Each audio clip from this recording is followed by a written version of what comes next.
Kiskunis. So my title is the CCP project lead for HealthLinks for the LHIN. And so basically my role is supporting the implementation of the e-solution that we're going to be using for the coordinated care plans.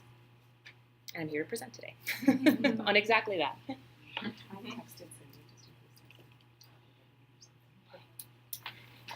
Okay. All right, yeah, whenever you're ready. All right, so we'll get started. So I have a slide deck here. You're free and welcome to have it because I know that it might show up a little bit small on your screen for some pieces. I want this to be a really open kind of presentation and discussion. So if you have any questions at any time, please feel free to just ask them as we go, because there's a lot of acronyms. This is healthcare, a lot of acronyms, a lot of things that, seem second nature to me, but, are obviously not that, for people who aren't immersed in the project. So really just want to give you a good background around how we ended up with, choosing a technology solution, what are our plans, what are the opportunities, what are some of the challenges with it, and then what some of our thoughts are around onboarding and getting some of these pieces in place. So that's exactly what we're going to talk about, a little bit of the background, so just briefly talk about current state, review of technology. So I know Nicole had pre-circulated just some recent questions from some of the previous discussions at other meetings that you've had, and then talk about our future state and then leave it open for any other questions. In terms of background, so, when HealthLinks was first brought to be, I guess, back in 2013 from the ministry, it was launched with what they call a very kind of low rules environment, which meant that 14 LHINs really implemented it 14 different ways. And so initially it didn't come out with an e-solution attached, so there was a paper coordinated care plan that was standardized across the province. And so for the most part, most providers or organizations did the care planning in paper. LHIN Home and Community Care from very early on had a module within their CRIS electronic system that they used, that they started doing care plans in. So the history within our LHIN is really that Home and Community Care has been doing care plans electronically through CRIS, whereas most of our partners externally to the LHIN have been doing them in paper unless they built them into some other sort of system.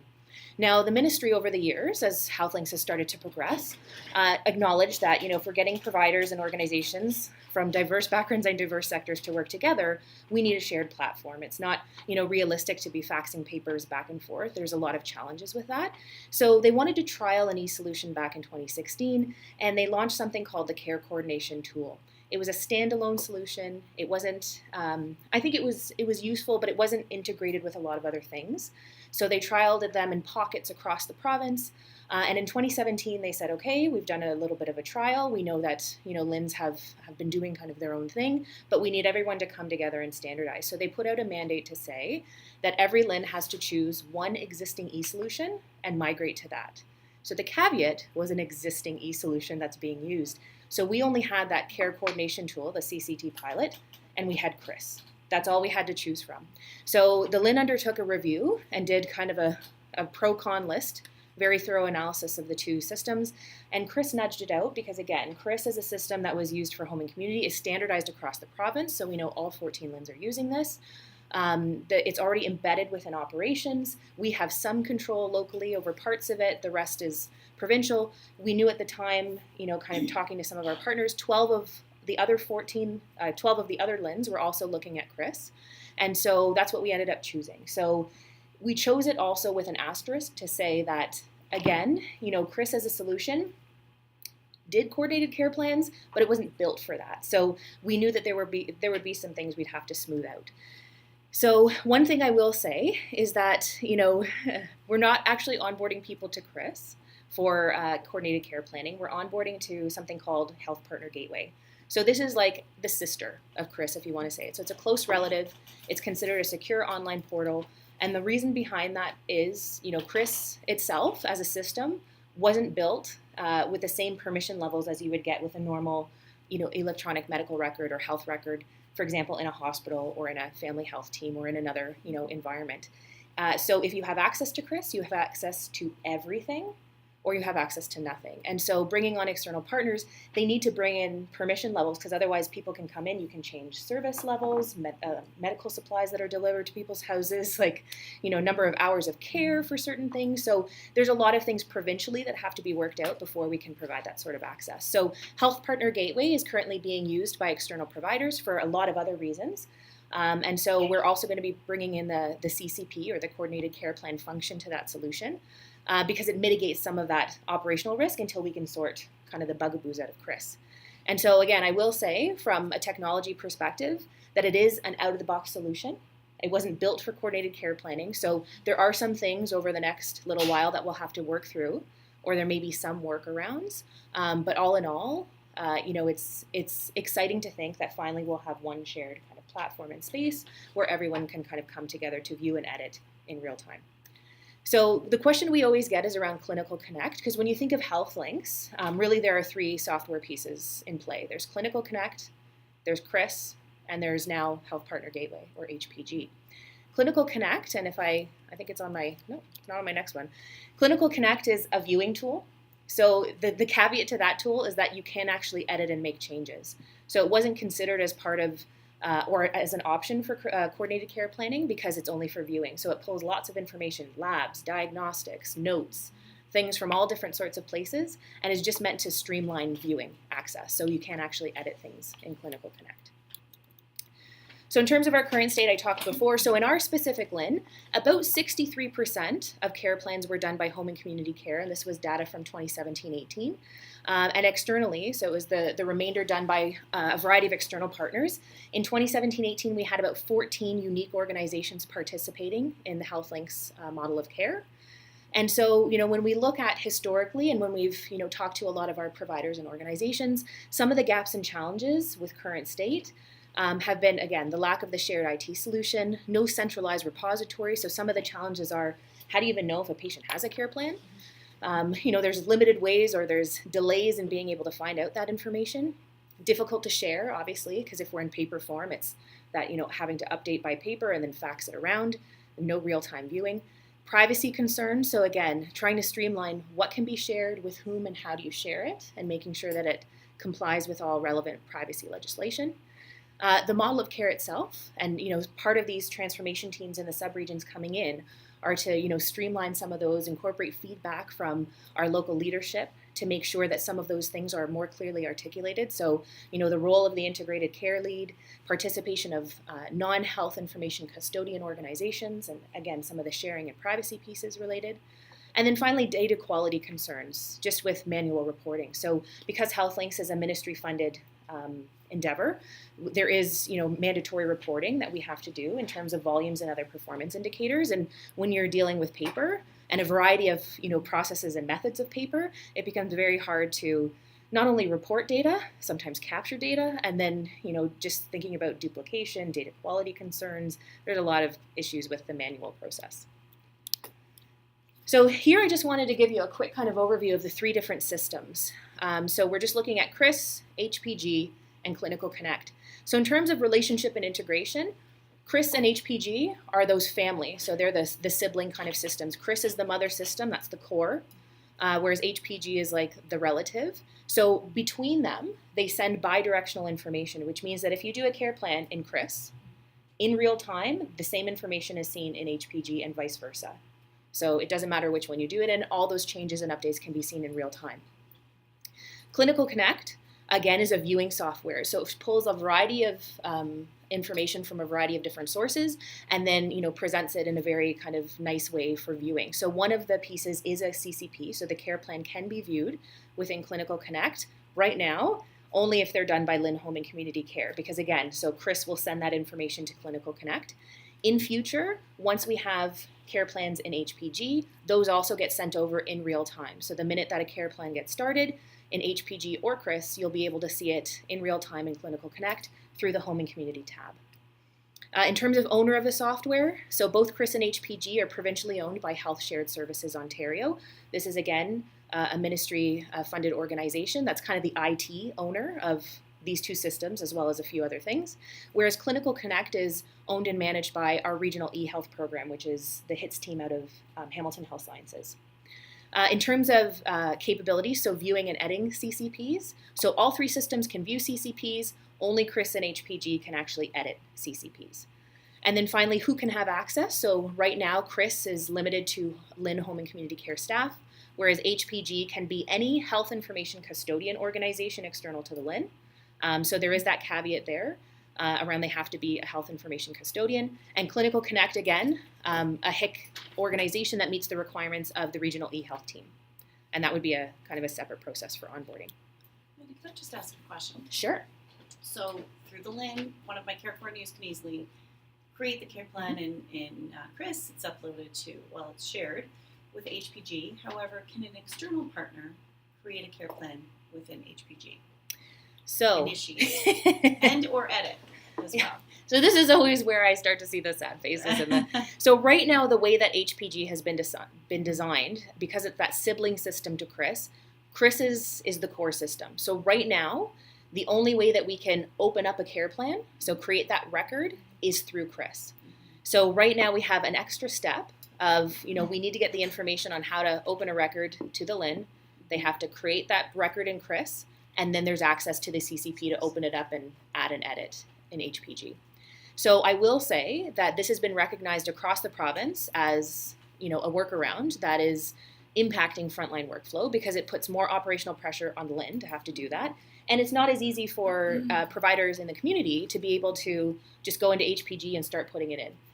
So it's also not necessarily appropriate for that care coordinator when the ICL might be somewhere else. Right, and so when you look at our volumes as well, 63% of care plans are done by the LIN or the LIN has involvement.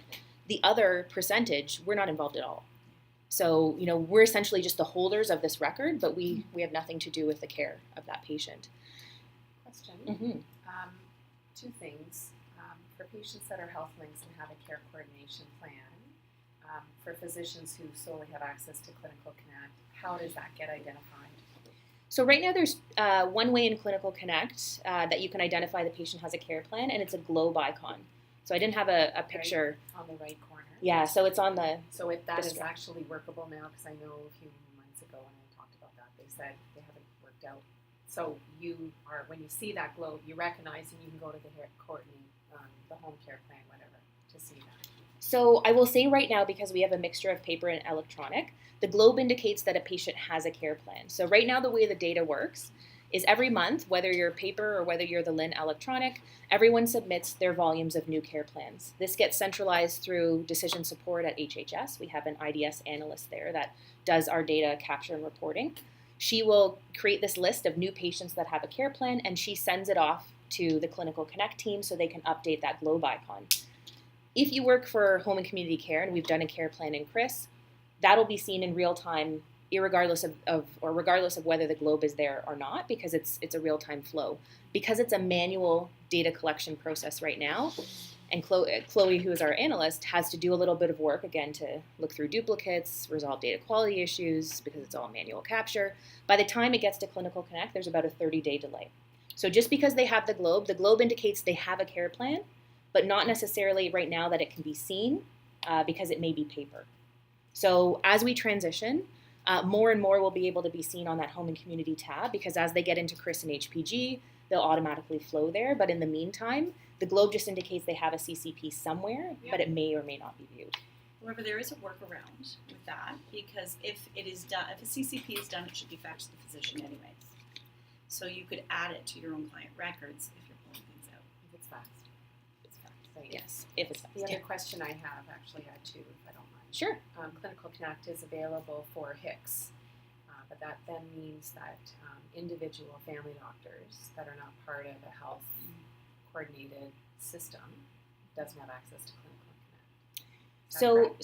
So HICS not only apply to organizations, it can also be an agent. So this is where the privacy legislation becomes a little more difficult to explain. So as long as they are an agent that under PHIPAA can collect, manage, and disclose personal health information, they would be considered a HIC. So they don't necessarily need to be an organization. They can be an individual agent.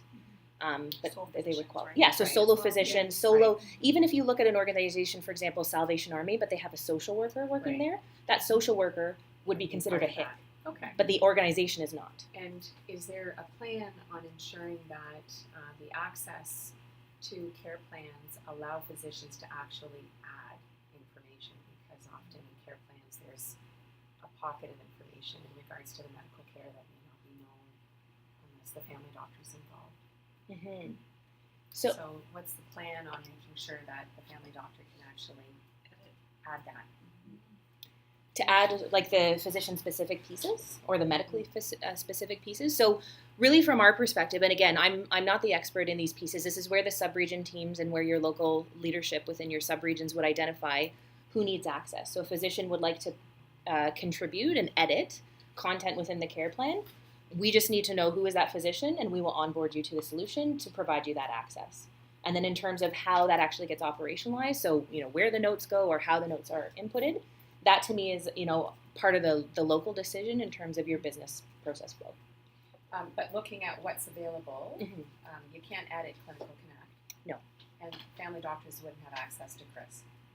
No, but they could have access to HPG. And that's a separate program that they would have to pull up Yes. and then can edit. Yes. And then it would automatically go into Chris. Yes. And to Clinical Connect. Okay. Yeah. So I probably want to look at that to Mhm. see if it's reasonable to ask doctors to do that, because if it's cumbersome, Mhm. when they also have access to the chart, if it isn't cumbersome, then that might be realistic. But the only limitation to care coordinated plans is that it doesn't always involve the family doctor input, and that's, I think, a big hole. Yes, and I will say historically, that has been feedback that has been provided around the HealthLinks model, and I think it's fairly consistent across all of the subregions, or at least locally within certain spots within the subregions. I will say that I'm an emergent nurse by background, so I get the workflow piece, and I will say that HPG, right now we'd love to have things like contextual launch, so go from Clinical Connect, press an HPG button, and launch right in. Those types of things we've put on our wish list and sent off to the provincial IT body. But again, for the short term right now, those kinds of things are not part of it. Single sign-on would be another one. We've asked for it. We have to wait to hear back from the province whether Could they it can be do it. possible that under the CCP that the doctors are looking at in Clinical Connect, that to add, please, and it's not a direct link, but it's the website to get into HPG.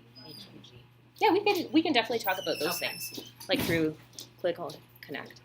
The other thing I want to say too, we have had this discussion with other subregions, and again, we leave it to the local leadership as a decision point around what is the appropriate access, because there may be some physicians that'll say, I don't really want to log into another software piece.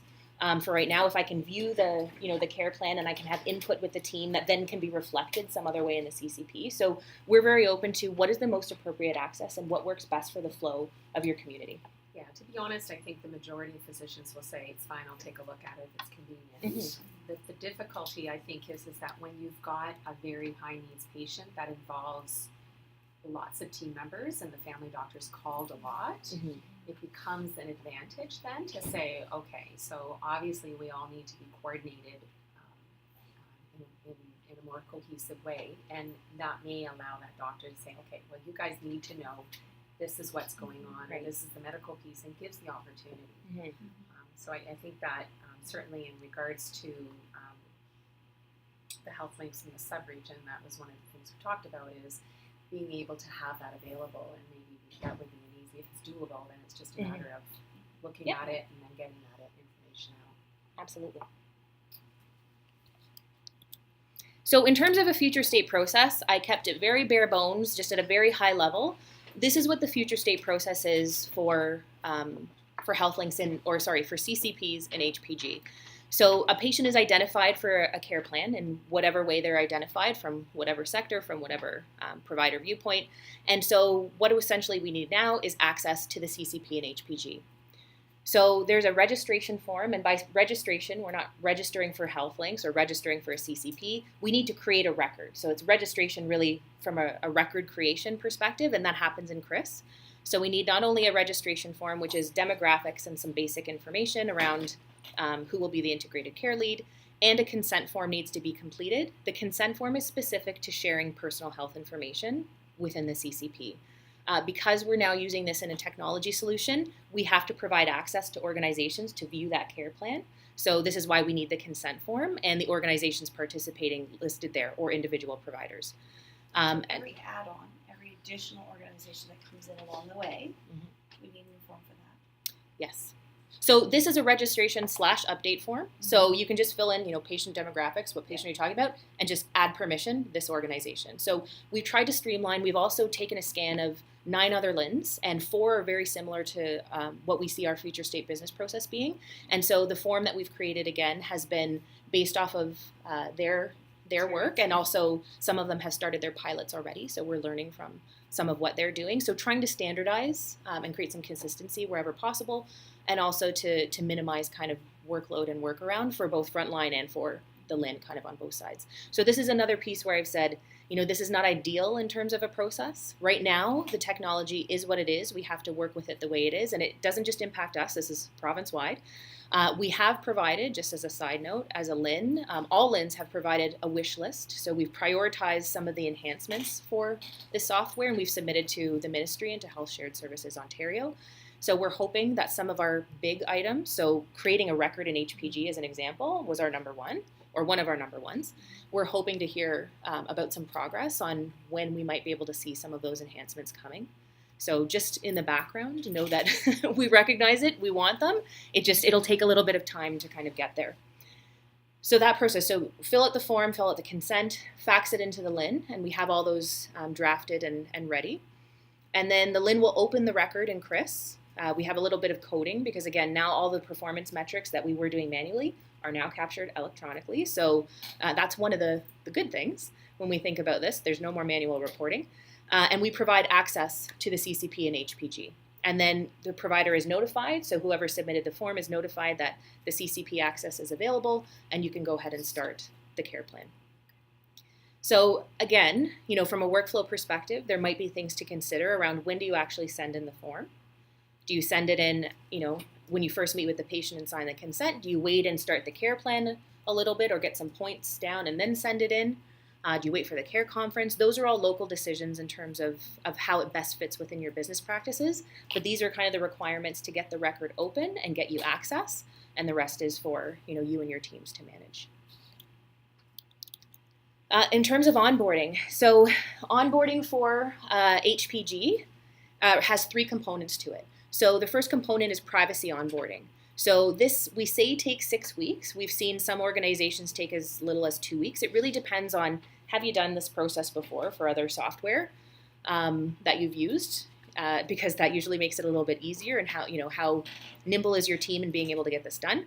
But we give an average of 6 weeks, just recognizing that it takes some time. There's a couple components. So the privacy pieces have a checklist. So there's 41 questions. They're basically related to some HIPAA compliance around privacy legislation, some IT questions, just, what type of internet connection do you use, and just some logistic pieces that way. There are privacy policies. So provincially from Health Shared Services Ontario, they provide some guidance on, quality and auditing around this software piece, just some of those standardized privacy and security policies that are required. And there are 2 privacy agreements that need to be signed. So this is a data sharing agreement and a network security agreement. And they're both related to the CCP function within Health Partner Gateway. So all of these 3 components would be completed by your organization's privacy officer, probably in collaboration with someone from leadership and also IT. But the privacy officer would take the lead. The LHIN privacy officer will do a kickoff. So anybody that's interested in pursuing access to HPG for their organization will schedule a 1-hour kind of webinar or teleconference kickoff to review all the components and all the pieces, and then she's always available for questions should you have any. Question? Mm-hmm. So any physician that wants to input HPG have to go through all of that? So it might be a little bit different for individual physicians. So that one I would have to defer to the privacy officer. So I can loop back to you on the specifics because it would be a little bit different. Yeah, because we've already done all of that crap with the Clinical Connect. Yes. So I think that if they can tie it together, because if that is the case, that's never going to happen. Mm-hmm. So if we can somehow supersede that and say physicians go through all of that in their college, through their hospital, through within the clinic, and through Clinical Connect, which was huge headache, but most doctors went through that. Yeah. That hopefully should supersede and then allow that to be a bit more streamlined. Otherwise, we'll never get doctors to input. Yeah, there are some pieces like the security agreements we can't get around those because those are the legal, requirements that, bind both parties around the use of the system, but there could be other pieces that we could look at. So I will link back to our privacy officer around and get back to you. That'd be great. In terms of the other two pieces, so then after privacy onboarding, and this is really the constraint because we're not going to move forward with anything else around onboarding until we know that everything's compliant, you've signed the agreements, we're ready to go from the privacy and security perspective. So once that's done, then the next two pieces can happen at the same time, before or after one another. It really doesn't matter. It's actual access to the IC solution, so creating your user account, and then doing the training. The training right now is flexible. I mean, we can do anything from a 20-minute to a 60-minute webinar or in-person kind of training session. It really depends on the needs and the availability of the providers and the organizations. And so we have our own team that will help support that. So we'll do individual account setup that we can do at any time. And again, with HPG, the access is simple. All you need is an internet connection, Internet Explorer 11 or Safari or Chrome, and a computer. You don't need anything special. Nothing needs to be installed. You just need an internet connection. And then the training, like I said, we'll have resources that we can supply. But most of it is fairly intuitive. The training will just involve kind of how to access some of what happens if there's a downtime, that sort of thing. What happens if you get locked out? Who do you call for a password reset? That sort of thing. And so I wanted to kind of finish there because that gave you a very high-level overview of the software and what it can do and sometimes what it can't do and where we're kind of sitting in terms of future state business process. In terms of timelines, so I will just say that timelines for onboarding right now, because there's so much impact or potential impact to the LIN and having to touch every file, we really need to be sure that our business processes, we need to be sure of the impact, I guess, on everyone for this process. So not only just on the LIN and having to create some of these records and support some of those changes, but also for providers in the community to understand how many times are you having to fax things into us? How many updates are you needing to make? Because that helps to build our case to send off to the ministry and the province to say, we need this enhancement because look how many times people are touching and people are having to do rework or people are having to call. So we really built into our process time for an impact analysis. So right now what we're going to start with is a pilot phase. So we're meeting with all of the sub-region teams, including the Niagara Northwest transformation team, to talk about who's in your community, who's part of your action table, what organizations would be interested in onboarding, and then starting to talk about prioritization. So we're looking at piloting our first phase kind of end October, and we would pilot for a couple of months to do that impact analysis. And then anybody that's not included in the pilot would be included in a subsequent implementation phase kind of starting in January. And then it'd be a rolling kind of date. And the phase one is CHCs, Aboriginal health centers, that it's sort of starting to roll out into. Yeah, so we have, our pilot phase technically is split into two. So we had an opportunity to align our first pilot phase with some of the embedment of care coordinators into community health centers and Aboriginal health access centers. So we're leveraging that opportunity and that partnership, the fact that our coordinators are going to be in those organizations, to kind of soft launch our pilot. And it's good because we've already started to identify things that, in some cases haven't been identified by some of our other partners. And just for us, we've identified some things that can smooth out the process kind of for our second phase pilot. So our second phase pilot, end October, is open to really any provider that would be interested. But again, we're trying to balance all 6 subregions because we need, samples that are cross-sector, a couple organizations within every subregion. We need to look at, a few different things that way to make sure that we really have a robust impact analysis at the end of it. Will it be separating Niagara versus Niagara Northwest as regions? Yes, we will. So we'll have separate organizations from each of those subregions, also acknowledging, and I've talked to both Nicole and to Carolyn and Niagara to say, we probably need to talk about, do There's we need some to... that are going to be amalgamated into one. Yeah, and do we need to think about aligning some of our pilot or implementation phases between the subregions where it kind of makes sense because they may have a preference versus here, I'm so we just want to thinking make sure. numbers-wise, because with Niagara you've already got 3 or 4 CHCs. Mhm. So, it gives us more opportunity in the Niagara Northwest area. Yes. Yeah, so and the pilot phase 1 again, so CHCs and the AHACs are not in every subregion. So they're only in 3 of our 6 subregions, which again was not ideal, but from a soft launch perspective, it kind of eased us into some of the process pieces. Whereas in the second phase, we're definitely going to it's going to be a more even pick, I would say, across the LIN. Another question is, has there been any thought, or would this be available to any of the family health teams that have nurse practitioners that are quite involved in regards to patient care? Certainly, their involvement with health links is more likely so, at least thinking in our office, because they deal with all of our patients who are suffering with dementia or have issues with memory, blah, blah, blah, they end up certainly having higher needs. Yeah. So having them input the clinical, the piece would be extremely helpful.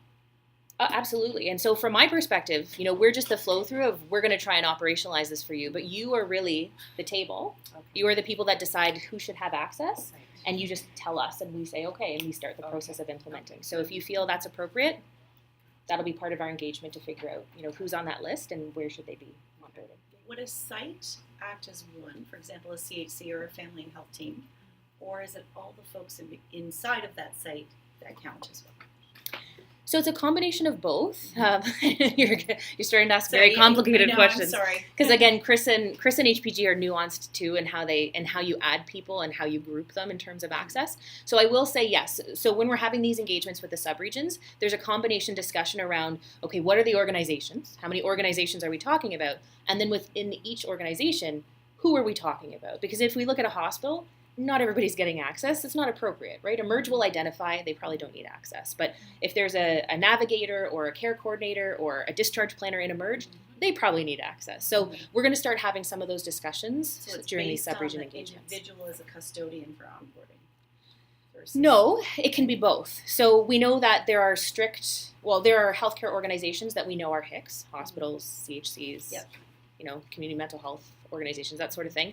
And then there are organizations where, as an organization, they may be a non-HIC, but they may have a social worker or a nurse or something like that where they are a HIC within their role. So they'd be an agent under PHIPA. So those are, again, some of the nuances when we have the meetings with the subregions to determine who needs access and what are we looking at. And so we'll have those discussions around HIC versus non-HIC. And again, our team is not, and the LIN is not responsible for identifying who is a HIC versus not. So the Office of the Integrity Commissioner and Privacy Officer, or whatever that name is, IPC, they will have that discussion. So if organizations are unsure, they can always contact IPC directly, and they'll have that conversation and be able to confirm you're a HIC or you're a non-HIC, or you're considered a HIC but your organization is not. They can provide that confirmation. Mm-hmm. So any other questions, concerns, feedback? Just feedback that kind of occurred to me as we were talking about things is, yes, there are still, there's a wish list, there's work that needs to be done, but this opportunity is so much better than the way that things currently are. Yes. Than asking the patient the same questions a million times and duplicating assessments between providers that, yes, there's a little bit of opportunity here, but it's such an improvement and it's really exciting work. Mm-hmm. And I think from my perspective too, and being on the implementation committee with the group, I really take appreciation into your role because I know that you get so many questions and it's not necessarily you're not the translator or the liaison. You are the only one that can provide that information to the ministry, but you can't solve the solutions, right? Yeah, so I wish I could. You take appreciation of that as well. I always said if I won the Lotto Max, then I would donate money specifically to fix this. But until that happens, I buy a ticket every week. I do every Friday, but I don't. The same thing, but I don't buy tickets. Yeah, I'm with you. I don't. Yeah. So in terms of the presentation, happy to share. And at the end of it, I just put an appendix, so it has a little bit more detailed questions of what is HPG. Why can't we call it Chris? Who can have access? So it has just some more detailed explanations and answers. Would you share that with Nicole to vet out? So I actually have it on my computer, Perfect. so I can send it and embed it into the minutes afterwards. If Perfect. that's okay with you. Yes. Yeah, and then That's any awesome. I think further questions going forward, more than welcome to email them to me, and I can share them with Lynette, right. and then I can connect the two of you as well around that solo position. Mm-hmm. Yeah, that's a good piece. Yeah, so thank you Excellent. very much. And for those of you who don't know, this is Cindy McDonald. Hi. I don't know. Sorry. Hi, I'm Karen Archimiles. I'm the Transformation Lead for Palliative Care. Oh, great. And I'll switch here. And Cindy McDonald, I'm the Director of Community Youth Programs at Westlake. Thanks for having a call. It's been forever. Good. Such a small world. I know. All the Western classes are the most. Okay. I'll chime in. Sorry, I'm late. I thought it was. I can find mine. So someone's I can only do this. He's on top of my car in the parking lot. So it's fun. Your car was in the park of my team. I can After I did this, We're a little bit. See if I can catch up 5 minutes somewhere.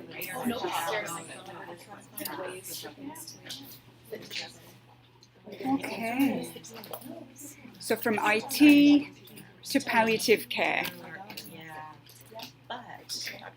We're all ready to go? We're a few minutes behind after that. I'll see if I can just go for it. Pull it apart. Would anyone like some gum? It'll end up going across the room if I'm talking that. I'll see if I can take 5 minutes off, but I don't want to rush too much. So thank you very much for having us here. This is great because we get to do two things. We get to talk about palliative care and the provincial direction, how it relates to OPCN. To HealthLinks. So we're doing a bit of a dual role here. So what we'll go over today is what is palliative care, an overview of the provincial and palliative strategy, an alignment to the HealthLinks approach, and then what are some key tangibles that you can take away from today. This again keeps improving, so the next time you see this, if you see it again, it'll change based on questions that we get here. So it's a living, breathing thing. So one of the things that we hear about palliative care, and I've been in palliative care for 15 years since I've been here in Canada, and then in my previous life in the UK, and in Canada we love getting stuck on semantics. Palliative care, palliative approach, palliative patient. Why can't we call it supportive care? Can we just call it pain and symptom management because it's too scary? So, we're trying to move away from that and really think about the outcomes. So it is an approach in a similar way that the HealthLinks is an approach, but essentially palliative care supports anybody that has a progressive life-limiting illness. So it's completely diagnosis agnostic. If you meet that criteria, you would benefit from a palliative approach to care. It also helps family members. So, just listening to your talk this morning was great, and having a chance to look around and the importance of the legacy here for not only Mike, but his family, and seeing that. So we know that this is not just about an individual. And in primary care, you know that, because you're never just managing the individual, you're managing the whole family care. That's why it's family medicine. So we do try and not focus on a medical model and a physical model. We look at all those domains of human approach, emotional needs, mental, psychosocial, spiritual. There's a huge cultural component too in terms of rituals, certain approaches. We know that animals play a big part, not only from a cultural perspective, but animals are part of your family as well. So we really take a very holistic approach to that. We look at expectations, hopes, fears related to the disease and the impact of that disease and the unit of the family, but also those declining patient conditions. So again, not the emotional impact as well. And it's not limited to end of life. So we know when people hear palliative care, they often think, oh my gosh, now I'm dying. So that's our biggest myth. We do talk about that quite a lot, that it's not just for patients that are actively dying. One of the biggest things out of the literature is that the earlier teams are involved in a palliative approach to care, the better the outcomes are. It can actually increase life expectancy, but we certainly know it increases quality of life. So having those conversations, not necessarily pairing them at the time of diagnosis, but shortly after diagnosis, about the impact of that disease, how it progresses. Serious illness conversation guide is one of the tools that we use.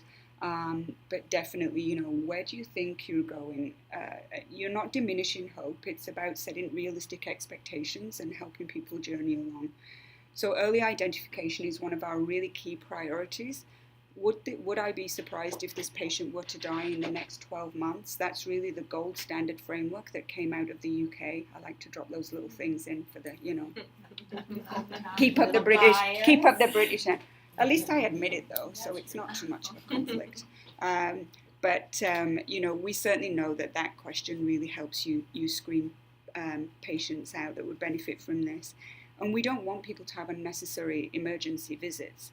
we're not messaging that emergency visits should not occur at all for this patient population, because there are times when that's really appropriate. There are a number of palliative emergencies that cope. But sometimes the reason a person ends up in emergency is not because of the patient, but the family aren't coping. The family are burned out. They're suffering from complicated grief issues, and they just can't take it anymore. And right now too, as people decline and they have more physical needs, we have a huge PSW shortage right now in the whole province.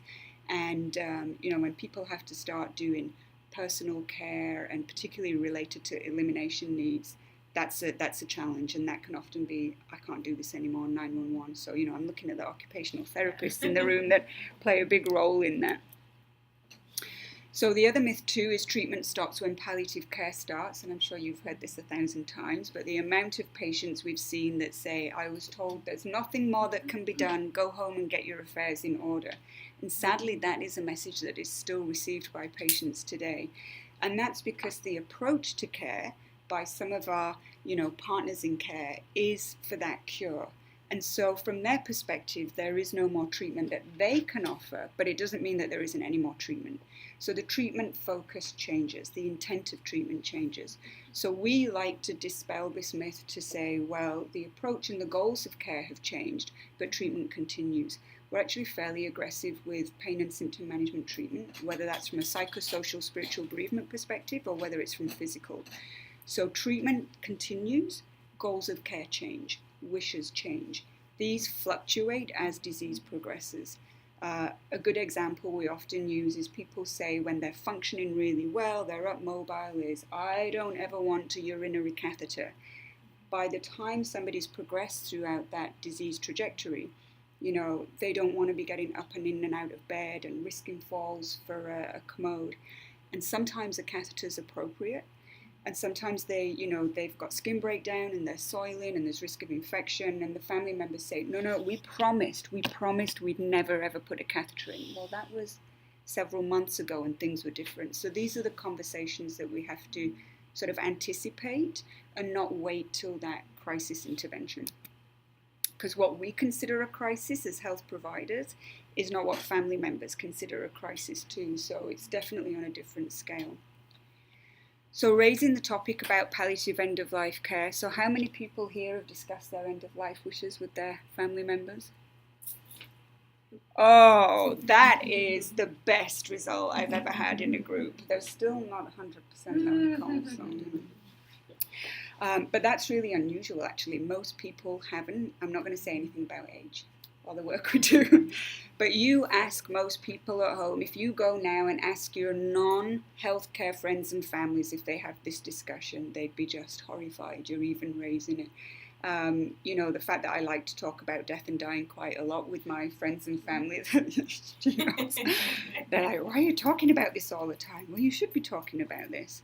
So, we really want people to start talking about death and dying, and you're doing a great job here in Grimsby, particularly with compassionate communities, your death cafes, some of the things you're doing, the work that Dr. Denise Marshall does and Pam Blackwood from the hospice to try and normalize this.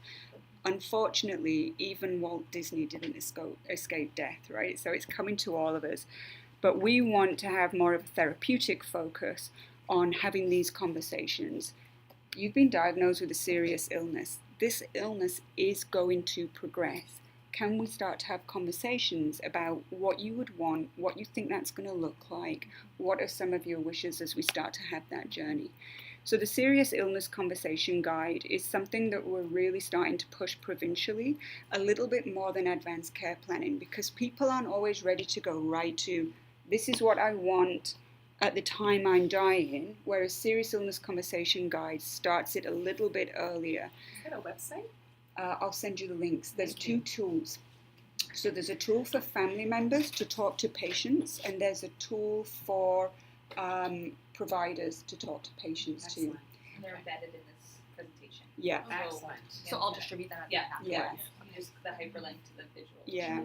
So there's a little bit of scripting, but it's not a paraphrased document, but it kind of helps you guide, if somebody's not ready to go to the next stage of that conversation, it's okay to leave it there and pick it up next time. So is that information given to the cancer clinic physicians that see patients that are on chemo and radiation and have like lots of issues? Yes. Really? There's a really big push right now for oncologists, cardiologists, nephrologists, you know where I'm going with Oh, this? absolutely. Neurologists. Oh. This group take these patients. Family physicians are often kept out of the loop, Absolutely. or you get, And a they note. we'll do everything possible Yes. and we're going to get Yeah. you through this. And at the end, it's Yeah. like, oh, well, we're done. Yeah, And exactly. they don't even inform the family doctor. No more treatment. Yeah. Anyways, I won't get on that. Well, and then there's a confidence thing piece too, which, from the patient and family's perspective, when you read the way forward in documents like that, they've been so enveloped in this acute care system with these specialists that they say, well, I haven't seen my family physician now for maybe up to a year, so I don't really want to go back because they wouldn't know what to do. So they lose confidence in that core team. So our focus The message is to the patient is huge. your family doctor doesn't know what to do, Yeah. so I'll be the one that deals That's with right. it until Yeah. we're done. And what we're actually saying to those specialists is, your family physician is actually better positioned to do this work. They're doing pain and symptom management all the time. Your family physician's more likely to ask you, how are you sleeping? That's a really good question. It tells you a lot about people. But you're really good about the specialist care. So we're working very hard with those teams, but it's a little bit like steering a big cruise ship. So the wheels going like crazy, but there's not always a lot of movement. But those teams don't work in isolation. So we're tackling social workers, we're tackling the nursing staff, and the reason the Ontario Palliative Care Network had a little bit of joint accountability with the LIND CEO and the Regional Cancer Program was to make sure that we have access particularly to the regional cancer programs. Not that, again, being disease agnostic, cancer is actually the lowest of the diseases when you look at all the other chronic life progressive diseases. But it's really where there's more sort of acknowledgement that people go on these journeys and then they do tend to have more palliative needs. The other piece with them too is early ID. We're still chipping away at that. So, we don't want Just a heart people. failure and Yeah. COPD. Yeah. So can I just share Absolutely. one quick thing? So Dr. Blair, on the acute medicine units at the Hamilton General, Dr. John Yu's been doing some research utilizing the serious illness conversation guide, and they've had a lot of the internal medicine staff, the residents, and a lot of the allied health social workers, different allied health be trained to do this with the patients. They reach out to their primary care physician to see if they want to be a part of it and ask about that. And he's actually, I don't think it's finished up being published yet, but he's a great connection here at HHS where he's really champion and they're trying to build capacity and spread and scale that for everybody on the team to be thinking about the surprise question and really like who are the patients to really offer this if it's appropriate. We know it should be in the community best, but there are times where people really had no idea. They may have not been to a doctor in 3 years, and so they're having those conversations. Well, and Dr. Yu's well placed, so we're linked very closely with his work, and that's benefiting those patients that come in and really get diagnosed at acute care. So he's not embedded within the cancer center there, but he's embedded, particularly at ICU as well. He's doing a lot of work there. Yeah. And it's funny when we've said, because we were challenging him in terms of people need to be trained. When you see it, this is common sense. This is about having a conversation based on goals of care. You're going to look at it and go, oh, yeah, I do this all the time. So, but we know in acute care, there's a different focus and these conversations don't go on. So there is a bigger need in acute care. I completely agree with you. And when you see it, you'll probably go, oh, nothing rocket science If I about could this. just add, I think what makes it difficult is that perception of, I don't know this patient, I'm seeing the patient in the merge for the first time, it's not my place, or that they've not had enough support, encouragement, and the skill set to really just say this to everyone. Like when you work in the emerge department, everyone over 65, I ask them, like, what's your goal of care? And they kind of, I don't know. But it's not that hard to do. I think a lot of it has to do with the person's discomfort with death, their limitations in providing, knowing that there's limitations to care, but also behind that is the resident is pushed from behind, and it's the staff that needs to say, well, did you ask about the goals of care? And this is an end stage CHF. Like, what did you talk about? So it's a whole kind of system approach, and I think for sure the staff needs to be targeted, but then it has to also come from that residency program of, you know, the first year resident of internal medicine. The conversation should be, today we're going to be talking about your approach to palliative care and that conversation you have with people, because it's not going to happen otherwise. And I know that's what he's trying to embed in the the GIM program, like at the general, like Dr. Yu's really championing and trying to embed that with the training with the residents. Excellent. And we're at the academic level too. Great. So the nursing programs adapted this as well. Good. And it is a system transformation, and it's not owned by anybody. These conversations committee, care coordinators have these conversations, family physician, OT, because it's a continuum. You wouldn't ever work through the whole script. Okay, here we go. Let's do. It's a process and it's a readiness, and that's why we always want families as well to also be part of these conversations. One, for their own benefit, but they can have a conversation with the family member. So that's embedded in advanced care planning too, is around wishes and goals. There is some Healthcare Consent Act components with that. So, any treatment options are always in relation to a current healthcare condition. And so advanced care planning in the context of palliative end of life is often just end of life care planning, because by the time people get to these conversations, there's not that much advance about them. But we want them to occur earlier. So if you start with a serious illness conversation guide, your advanced care planning conversations are flowed out of that. So you learn what the wishes are, you learn about the resuscitation needs. So all those things are in there, and it really is based on, patients' wishes, which continually change. So once again, if you do an advanced care plan with somebody, it's not a one-shot deal. That would be a continual thing that you'd have a conversation about. Just a question, are the coordinator care plans in LIN have this information? Like, do they have that education in regards to that serious illness conversation? There's two pieces to that. One, the care plan's structure is the same for palliative and community or any patient. And this is what I'm scribbled myself some notes down too, because I'm thinking kind of moving forward. So the way we're set up is we have community care coordinators, and then we have palliative care coordinators. Right. And the palliative care coordinators, when we transition a patient, we're cautious not to do it too early because of caseload and what they can handle. Because, and certain illness, it's a bit challenging too. Your CHFs, for example, you're like this, Absolutely. right? Yeah. So we've got, without doubt, the palliative care coordinators are very well versed and skilled. I would say there's a huge learning opportunity with community care coordinators. And then there's a challenge of where's that in between fit, and then how do we support each other in those conversations prior to going to a palliative team. Yeah, So I've been certainly for the congestive heart failure and COPD, that would be a huge. Yeah, so we've been working with Cheryl Cullimore and Susan Gibson, and we developed a transfer of accountability tool. Yes. And it's really based on complexity, predictability, and stability. So if you have a highly complex patient, they're fairly unpredictable, they're not particularly stable, you want them on that palliative care team. So it's a little bit like health links. The more complex the patient, the more specialized the care.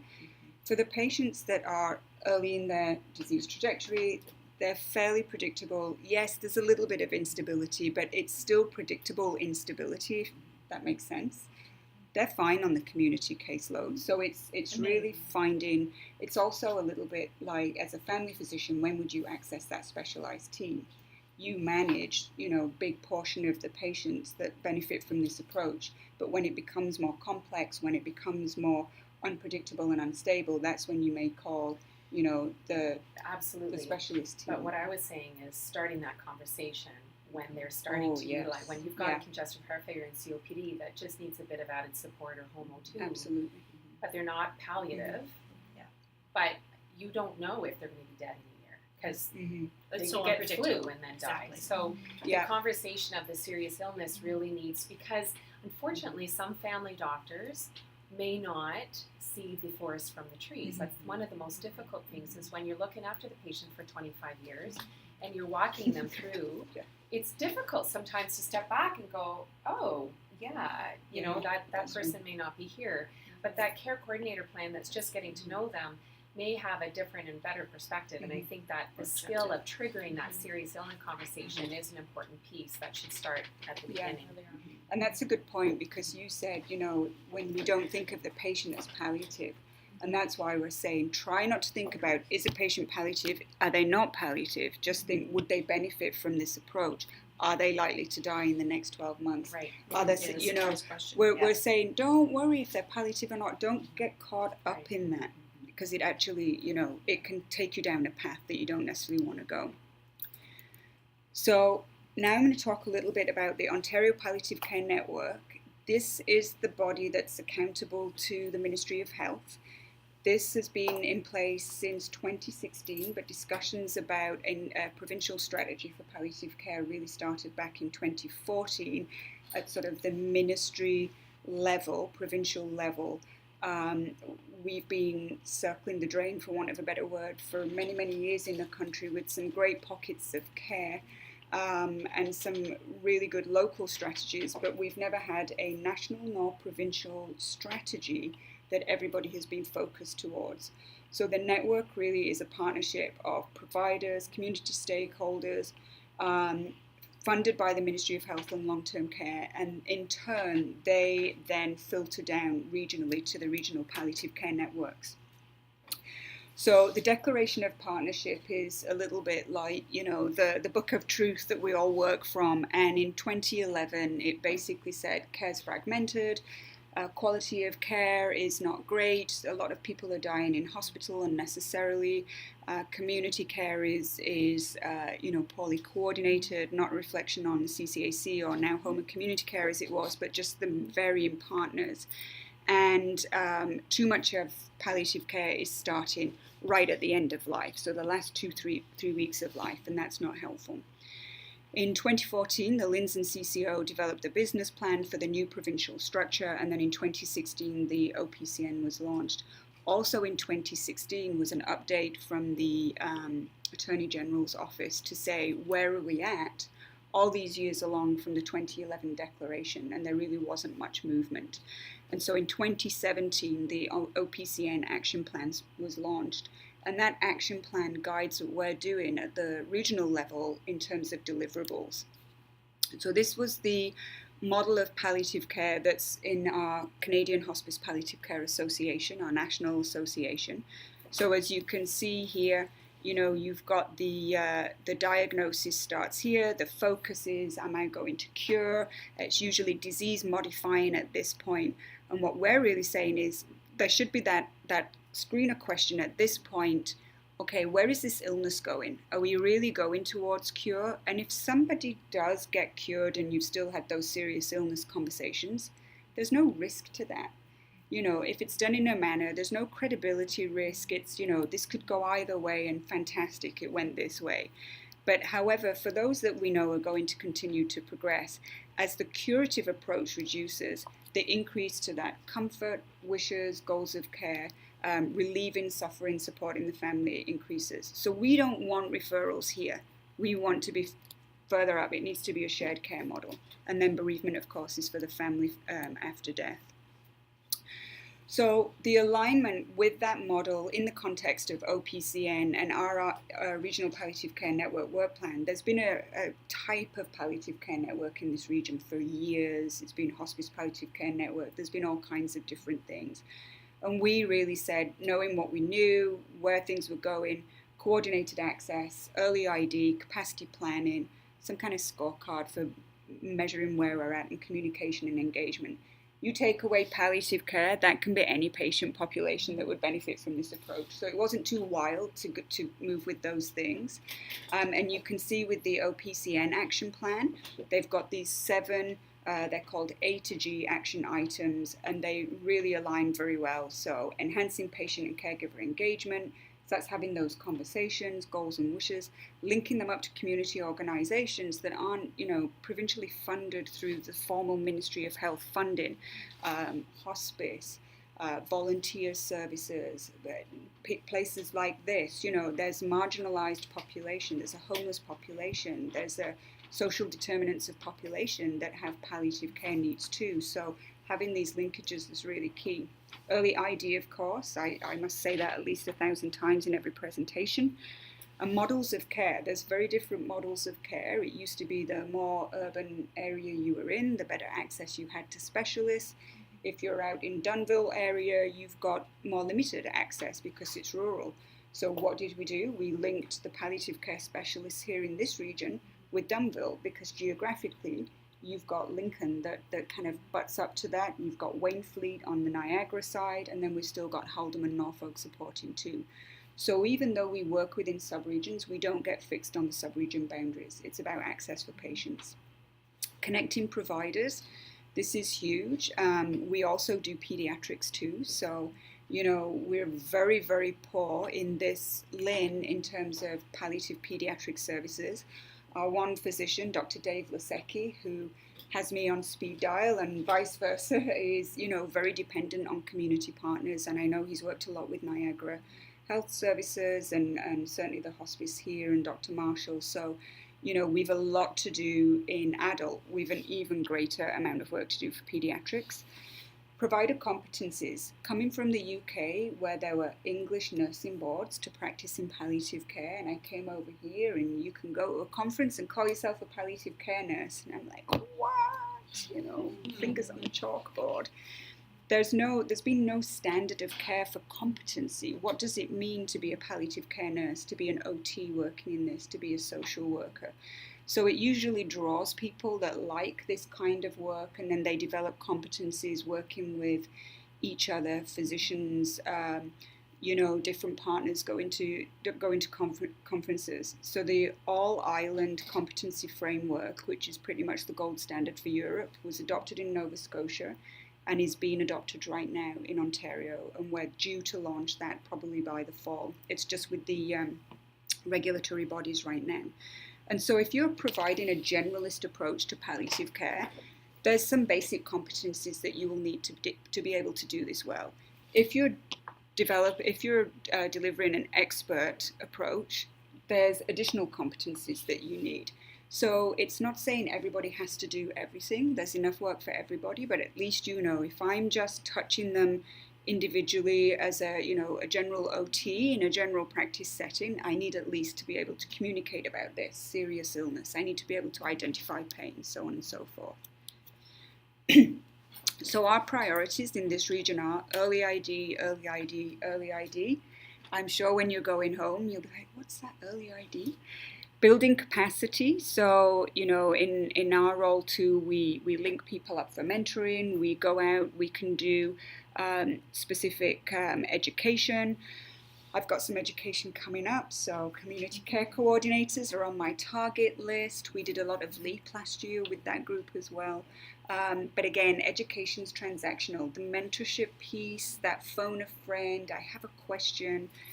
Karen calls me Mary Poppins because I've got all these tools, order sets, God knows what coming out, and trying to standardize where it's appropriate. There isn't, kind of a milestones menu approach to this, so not everybody is going to benefit from that, but there is a kind of core standard of care. And then strengthening the care in the community in terms of these linkages. I'll give you an example in Niagara area. So there's 8 different referral forms for some of the specialized services. So we're working with that team to say, let's have one referral form. Like, as a family physician, how do you know, am I well in bereavement, spiritual? You need one point of access. So similar to Health Links, we need to kind of coordinate in that. I've got it on the side there in the little box. That's your early ID screener questions. If you don't take anything else away from this, just remember how to contact me and those 3 things. Would I be surprised if the patient were to die in the next 12 months? If it's I wouldn't be surprised or I don't know, that's great. Put those 2 in the same category. If it's an absolute yes, I really, really would, that's the only time you would say, okay, maybe a palliative approach isn't appropriate here. But for most of the time when you're dealing with chronic disease, you're going to say, no, I'm not surprised, you know. So our specific work plan for 18-20-2020 is really to get delivering on these 23 deliverables. And so the reason we're at the sub-region is because this is local work. This is work that's happening here. You don't always recognize you're actually helping deliver a palliative approach to care because you're not naming a patient as a palliative patient, but you're absolutely doing that. Integrated care delivery, care pathways, coordinated care plan. The early identification tool is literally those 3 questions. The models of care, so how do I access those specialists? How do we get the oncologist to start having those conversations and get back to the core team? We're calling primary care core team. We're using that terminology. That's what's coming through OPCN because we're trying to shift everybody's psychology back to this is your core team. The patient and family start in their own community, with their community. It doesn't start in acute care. They go there for a particular reason. I love the fact you're smiling at me. Oh, geez, it would be great if they embraced that. I don't think they'll have a choice. We're like a train coming at them really fast. And the increased use of technology. There's home video visits that you can use to access the nurse practitioners through home and community care that are with the outreach teams. So these are nurse practitioners that are specialized in palliative care. They're slightly separate from your regular nursing providers. We have we have to say this message because it's so confusing. We never make things easy for ourselves, but you don't need home and community care services to access those. We know that you can do video consults through your physicians, through Ontario MD. So there's different ways to use technology as well. You don't always have to have that face-to-face. Education. You want some education? Drop me a line. We can do that for your care teams. We can do that for frontline. I have 1,000 packages ready to go. We don't always have CME accredited education. We did do a series for OMA billing for family physicians. And so that was one that really, that's the carrot to get people as well, because people don't always bill for this population very well, or don't know how to bill if you have a specialist involved as well. So we can help with that. Quality and performance, where do we measure in terms of patient impact? We're not interested in benchmarking against other LINs in terms of palliative care. This is about patient impacts. How many people are going to emergency in the last 30 days of life? How many people are discharged from acute care with home and community care involved? So very, very much about the patient and not so much about, we're number 6 in the, it's not about the providers, it's actually about the patient experiences.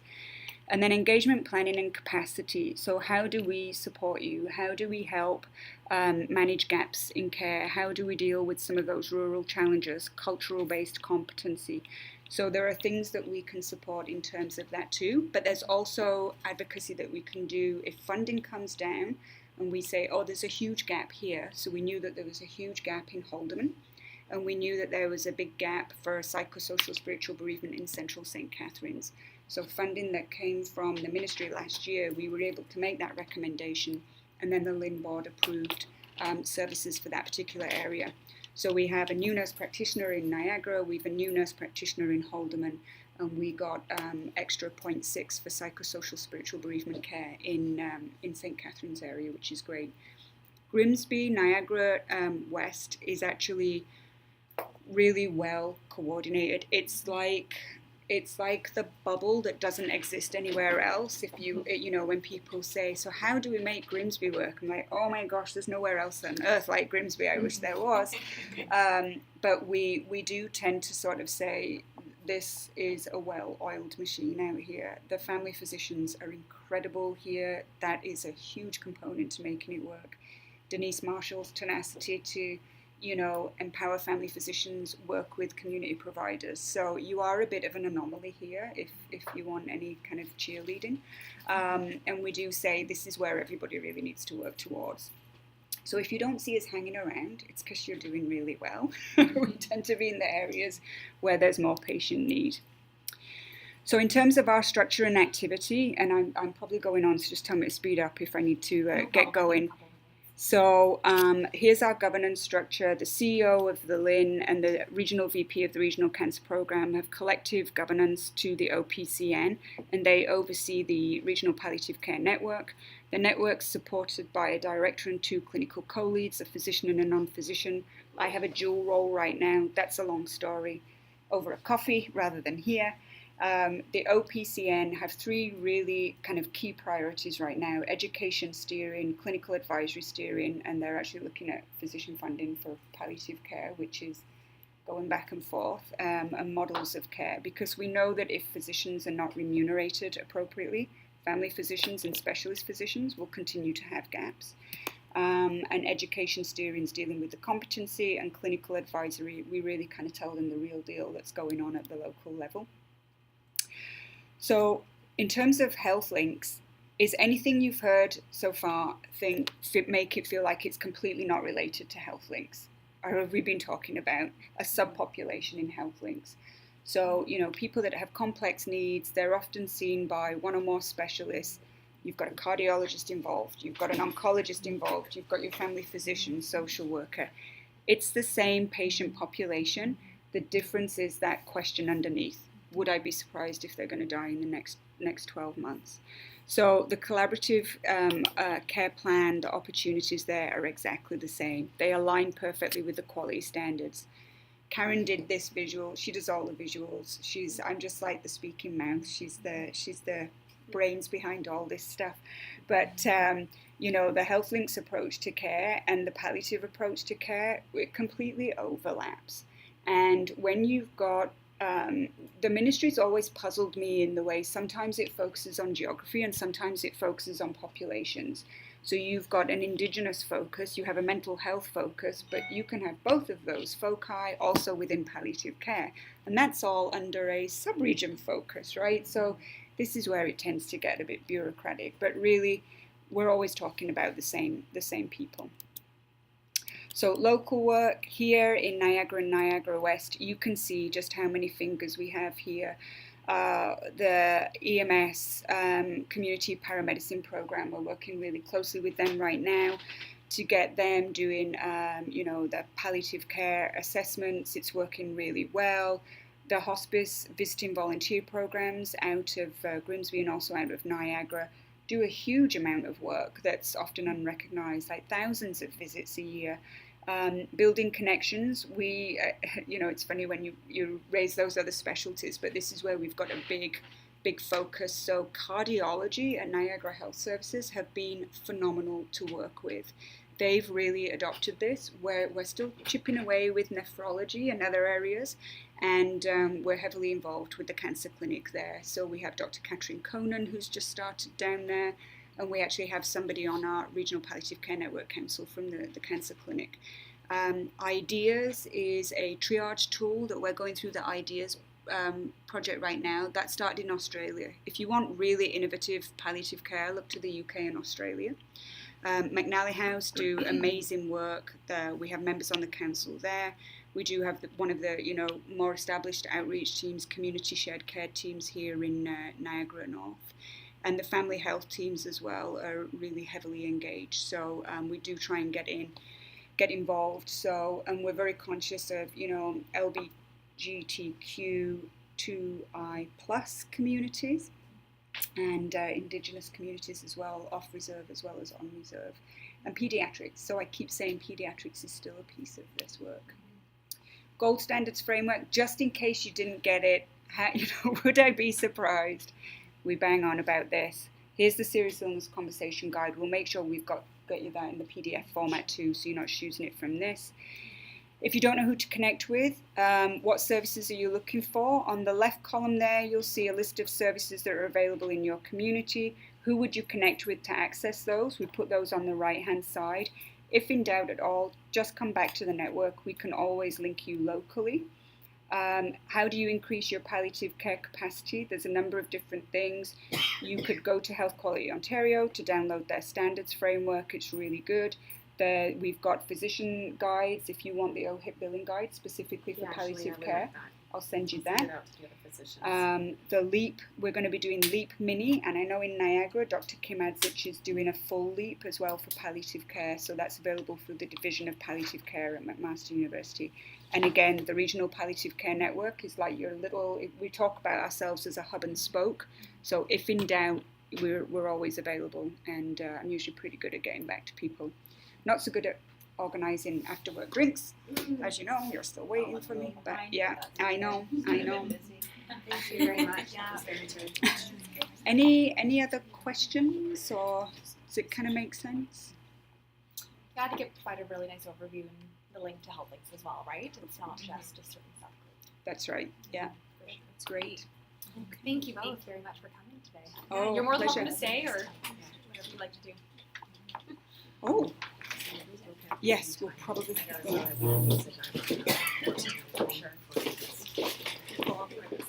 Okay.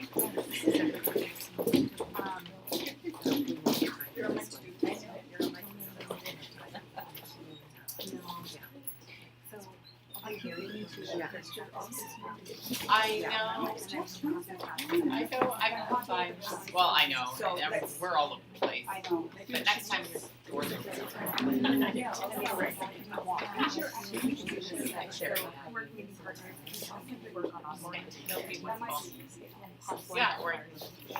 that's wonder a message.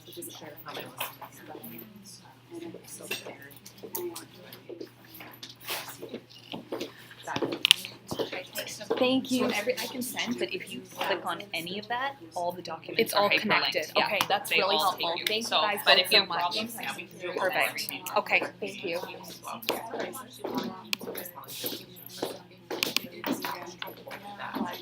They're very invested. Taking too much time. Thank you very much, Leslie.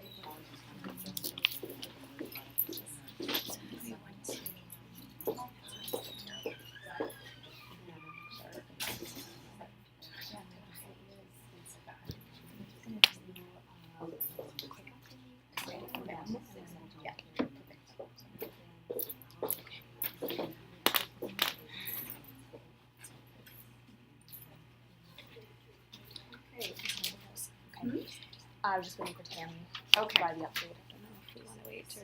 Maybe we can do a review of the past meetings. Sure. If that's on the agenda. Yeah, so I know Elisa and Jana sort of knew, and I'm not sure if you weren't at the very first meeting as well, but just very, very quick update of what we discussed at the first two meetings. So the first one was really about demographics of Niagara Northwest, talked about the different sub-region data, gave a Health Links 101, so similar to the presentations that Jana, I know you've done a lot about in the past. We discussed opportunities, barriers for Health Links, and then we've identified some priorities for Niagara Northwest, which focus on youth mental health, embedding care coordinator into Smithville Family Health Team, and potentially another clinic, so discussions around that, as well as following a care and community model. So how can individuals such as GBF identify individuals or other members of the community as well? In addition to that as well, we talked about the importance of mapping out community partners and sort of their partnerships within this process. So that could be potentially something we focus on after at the end of this meeting.